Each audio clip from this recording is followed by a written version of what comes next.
ایک बुजुर्ग के बारे में आता है, जब से उन्होंने होश संभाला तो उन्होंने लैलतुल कद्र को पाया.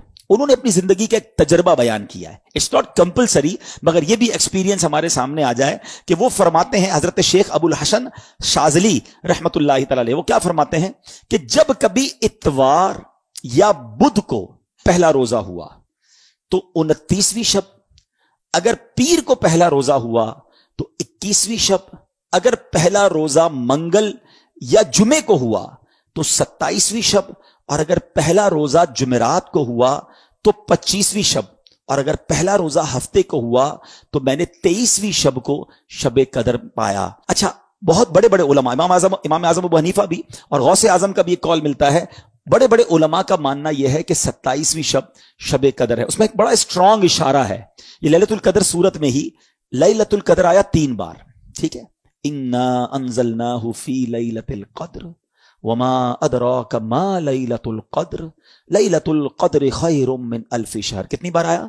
3 बार. अच्छा, लैलतुल कद्र जो लफ्ज है उसमें 9 हुरूफ हैं. ठीक है, आप उसको काउंट करेंगे तो 9 हुरूफ हैं. 9 मल्टीप्लाई बाय 3 27. तो कुछ उलमा कहते हैं ये इशारा है कि 27वीं रात जो है वो शबे कदर है. बहरहाल ये सारी बातें करने का मकसद ये है कि इस रात को समझिए और इन 5 रातों में हमने इंशाअल्लाह इबादत करनी है. और इस रात की कुछ अलामतें भी बयान की. देखिए, नबी पाक ने कितना बड़ा एहसान किया कि बहुत सारी हमें निशानियां भी बता दी. इस रात के सिम्टम्स क्या हैं?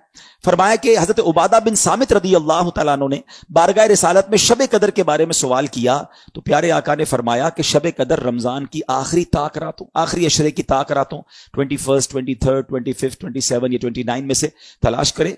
और फिर फरमाया जो इसमें इस रात की अलामतें क्या हैं कि वो मुबारक खुली हुई शब होगी. जब शबे कदर होगी ना, वो रात बादल नहीं होंगे, आसमान पर क्लियर होगा वो आसमान. अच्छा, ना ज्यादा गर्मी होगी उस रात, ना ज्यादा सर्दी होगी, बल्कि ये रात मोतदिल यानी मॉडरेट होगी. इसमें चांद खुला हुआ होगा. शैतान को आसमान से सितारे नहीं मारे जाते. कभी कभी आप देखते हैं कि स्टार टूट रहे होते हैं ना, नजर आते, कभी कभी नजर आते हैं. यहां तो नहीं, शहर में, गांव में नजर आते हैं. लेकिन उस रात को शैतान को सितारे नहीं मारे जाते. और यह भी बताया कि इस रात के बाद जो सुबह आती है, उस रात जो यानी सुबह जो सूरज निकलता है वो बगैर शुआओं के तुलू होता है. यानी सूरज ऐसे निकलता है जैसे 14वीं रात का चांद होता है. तो जो लैलतुल कदर के बाद की सुबह होती है, उस सूरज की भी ये निशानी फरमाई गई. और बाज उलमा ये भी फरमाते हैं कि इस रात जो है समुंदर का पानी मीठा हो जाता है. अच्छा, ये सारी निशानियां तो बयान हुई रिवायतों में, किताबों में, अहादीस में. जरूरी नहीं कि हर निशानी हम देख सकें. वो आंख भी तो चाहिए ना.